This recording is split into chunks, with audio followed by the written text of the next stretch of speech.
World campus connect May 2 Kannur hotel sky pearl, May 3 Kozhikode Hyson heritage.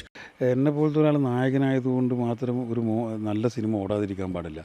ഇപ്പോൾ നമുക്ക് ഇപ്പോഴാണ് ശരിക്കും ഞാൻ ഈ കരയാത്ത ദിവസങ്ങളിൽ ഇന്ന് മാത്രമാണ് ഞാൻ വളരെ സത്യമായിട്ട് ഒന്ന് ഉറങ്ങിയിട്ട് ഭാരതം കട്ട് ചെയ്തു സെൻസർ ബോർഡ്.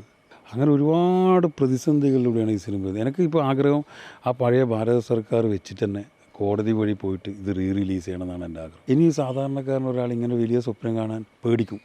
കഷ്ടപ്പെട്ട് അഭിനയിച്ച് പൈസ കൊണ്ടുണ്ടാക്കിയ വീട് ജപ്തിയിലായി. ഫോണിലേക്ക് വിളിക്കുന്നതാകെ കടക്കാർ മാത്രമാണ്. 2 തവണ ആത്മഹത്യയുടെ വക്കിലെത്തി തിരിച്ച് ജീവിതത്തിലേക്ക് വന്നു.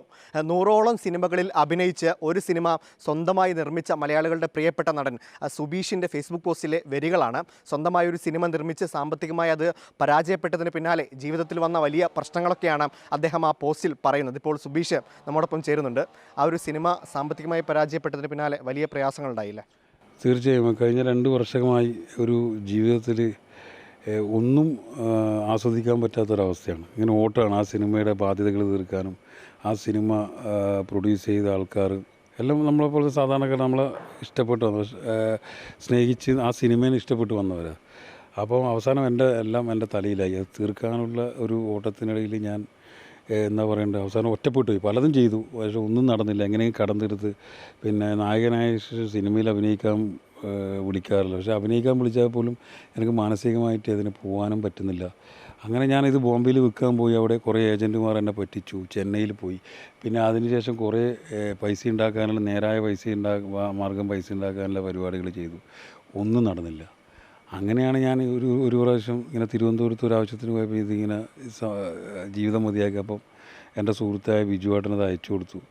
അപ്പോൾ അദ്ദേഹം എന്തൊരു ഇത് വേണമല്ലോ, നമ്മളെ കുടുംബം പിന്നെ അനാഥാകാൻ പാടില്ല, നമ്മൾ മരിച്ചു കഴിഞ്ഞാലും. അപ്പോൾ അദ്ദേഹം DGPക്ക് അയച്ചു കൊടുത്ത്. അവിടെ നിന്ന് തന്നെ കണ്ടോൺമെൻറ്റ് പോലീസിൽ നിന്ന് തന്നെ ഇതാക്കി ഒരു കൗൺസിലിംഗ് തന്നു വിട്ടു. പിന്നെയും ഞാനിത് ജീവിതത്തിലേക്ക് തിരിച്ചു വരാൻ വേണ്ടി ഒരുപാട് പ്രയത്നിച്ചു. പക്ഷേ ഇത് നടക്കുന്നില്ല. പക്ഷേ എൻ്റെ സംഭവം എന്ന് വെച്ചാൽ, ഇപ്പോൾ നിങ്ങൾക്ക് ഞാൻ നേരത്തെ എൻ്റെ മൊബൈൽ കാണിച്ചു തന്നിട്ട് ഈ പോസ്റ്റ് ഇട്ട് തന്നെ ഒരുപാട് ആൾക്കാർ വരും. ഇപ്പോൾ ഞാൻ ശരിക്കും രണ്ടാമത് ജീവിതത്തിലേക്ക് വന്നിരിക്കുകയാണ്. ആയിരക്കണക്കിന് നിങ്ങൾ വായിച്ചല്ലോ, അത് QR കോഡ് ഇതാ എല്ലാം കുറേ ആൾക്കാർ പറഞ്ഞാൽ ആ സിനിമ റിലീസ് ചെയ്യും. പക്ഷേ എനിക്ക് QR കോഡ് കൊണ്ട് പൈസ എന്ന് പറഞ്ഞാൽ സിനിമ റിലീസ് അത് ഗംഭീര സിനിമയാണ്. ഇപ്പോൾ നിങ്ങൾ ആ സിനിമേനെ പറ്റി അന്വേഷിക്കണം. അതൊരു ഗംഭീര സിനിമയാണ്. പക്ഷേ എന്നെ പോലത്തെ ഒരാൾ നായകനായതുകൊണ്ട് മാത്രം ഒരു നല്ല സിനിമ ഓടാതിരിക്കാൻ പാടില്ല. അപ്പോൾ ഇത് എന്തായാലും ജനങ്ങളിൽ എത്തിക്കഴിഞ്ഞാൽ ഇത് ഓടും. ഇത് റിലീസ് ചെയ്താലോ എല്ലാം നല്ലൊരു OTT പ്ലാറ്റ്ഫോം ഇതാക്കുക. എല്ലാവരും പറഞ്ഞാൽ റിലീസ് ചെയ്താൽ നിങ്ങളെ പ്രശ്നങ്ങൾ തീർത്തു തരാം. അത്രയും എനിക്ക് ഇങ്ങനെ QR കോഡ് ഇങ്ങനെ ആൾക്കാർ ഇതാക്കുക ഭയങ്കര. ഇപ്പോൾ നമുക്ക് ഇപ്പോഴാണ് ശരിക്കും ഞാൻ ഈ കരയാത്ത ദിവസങ്ങളിൽ ഇന്ന് മാത്രമാണ് ഞാൻ വളരെ സത്യമായിട്ട് ഒന്ന് ഉറങ്ങിയിട്ട് നിങ്ങൾ വരുമ്പോൾ ഫ്രഷായിട്ട് നിന്നത്. അല്ലെങ്കിൽ ഞാനിവിടെ എൻ്റെ സുഹൃത്ത് പ്രിൻസിൻ്റെ വീട്ടിലാണ് താമസം. അവരെ തൽക്കാലം എനിക്കൊരു ഷട്ടർ തന്നിരിക്കുക. അപ്പോൾ ഇവിടെയുള്ള ആൾക്കാരൊക്കെ ചോദിക്കും, നിങ്ങൾക്ക് ഉറക്കില്ലേ? എപ്പോൾ രാവിലെ പള്ളിയിൽ പോകുന്ന ആൾക്കാർ, അത് പള്ളിയാണ്, അങ്ങനെ ചോദിക്കും, നിങ്ങൾക്ക് ഉറക്കില്ലേ? ഉറങ്ങും. പിന്നെ അവിടുത്തെ ആമിറിൻ്റെ കടയുണ്ട്, നമ്മുടെ സുഹൃത്ത് ആമിറും പറഞ്ഞു, നിങ്ങൾ ഇവിടെ കൊണ്ടാക്കും എന്നെ പിടിച്ച് വണ്ടിയിലിട്ടിട്ട് ഉറങ്ങു പോയിട്ട്. അങ്ങനെ ഉറക്കം പോലും നഷ്ടപ്പെട്ട അവസ്ഥയിലാണ്. നാട്ടിലേക്ക് കൂടി പോകാൻ പറ്റാത്തൊരു സാഹചര്യം. നാട്ടിൽ പോയി കഴിഞ്ഞാൽ ആൾക്കാർ വരും. അതിപ്പം വീട്ടിൽ പോയി ഇരിക്കുന്ന ആൾക്കാർ, ഇന്നലെ ഒരു പ്രൊഡ്യൂസർ വീട്ടിൽ പോയി. ഇത് അവസാനം എല്ലാം എൻ്റെ തലയിലായി. അപ്പോൾ ഞാനാരും കുറ്റം പറയുന്നില്ല. ഒരു ഭയങ്കര മോശമായിട്ടാണ് കുറേ ആൾക്കാർ. ഒരു കേസ് വന്നു, ഇപ്പോൾ വേറെ ആൾ കേസ് കൊടുക്കാൻ പോകുന്നു. അപ്പോൾ ഇത് എന്തായാലും ഇതൊരു പടം റിലീസ് ചെയ്തെന്ന് മലയാളികൾ തന്നെ ഏറ്റെടുക്കണമെന്ന് മാത്രമേ പറയൂ. അത് എന്തായാലും നഷ്ടം. അത് ഗംഭീര സിനിമയാണ്. അത് നിങ്ങൾ ആരോടൊന്നും ചോദിച്ചു നോക്ക്. ഒരു ഭാരത് സർക്കാർ ഉൽപ്പന്നമെന്നായിരുന്നു സിനിമയുടെ പേര്. അതിൽ തന്നെ പിന്നീട് മാറ്റേണ്ടി വന്നു. പല പ്രശ്നങ്ങൾ തുടക്കത്തിൽ തന്നെ ഉണ്ടായില്ലേ? ഭാരതം കട്ട് ചെയ്തു സെൻസർ ബോർഡ്. അപ്പോൾ അതിന് ചെയ്യുന്ന 2 ദിവസം മുമ്പോട്ട് നമ്മളെ റൈറ്റർ മരിച്ചു. അങ്ങനെ ഒരുപാട് പ്രതിസന്ധികളിലൂടെയാണ് ഈ സിനിമ. എനിക്ക് ഇപ്പോൾ ആഗ്രഹം ആ പഴയ ഭാരത സർക്കാർ വെച്ചിട്ട് തന്നെ കോടതി വഴി പോയിട്ട് ഇത് റിലീസ് ചെയ്യണമെന്നാണ് എൻ്റെ ആഗ്രഹം. അതിനെല്ലാവരും എൻ്റെ കൂടെ നിൽക്കണം. മാധ്യമങ്ങൾ, ജനങ്ങൾ. ഇപ്പോൾ എനിക്ക് തോന്നുന്നു മാധ്യമങ്ങൾ ഭാഗത്ത് സൈഡ് സപ്പോർട്ടുണ്ട്, ജനങ്ങളുടെ ഭാഗത്ത് സപ്പോർട്ട് നിങ്ങൾ കണ്ടില്ലേ. എൻ്റെ കോളുകൾ, എനിക്ക് വരുന്ന മെസ്സേജുകൾ, എല്ലാവരും അത് ജെന്യൂൻ ആൾക്കാരാണ് വിളിക്കുന്നത്.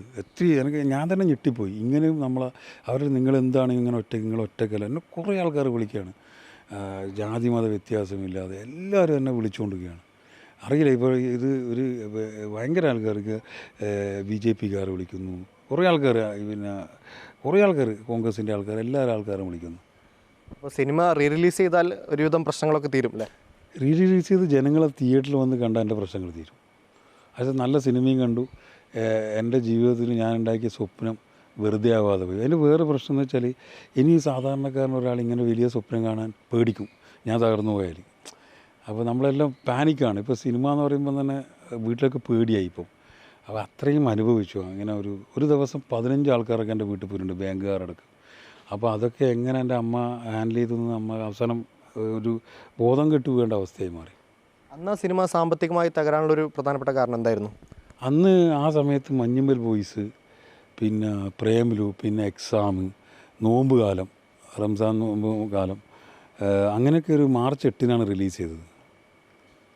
ആളുകൾ അധികം കണ്ടിട്ടില്ല. ആളുകളധികം കണ്ടില്ല. കണ്ടവരെല്ലാവരും നിങ്ങൾ റിവ്യൂ നോക്കുക, സിനിമയുടെ ഗംഭീര റിവ്യൂ ആണ്.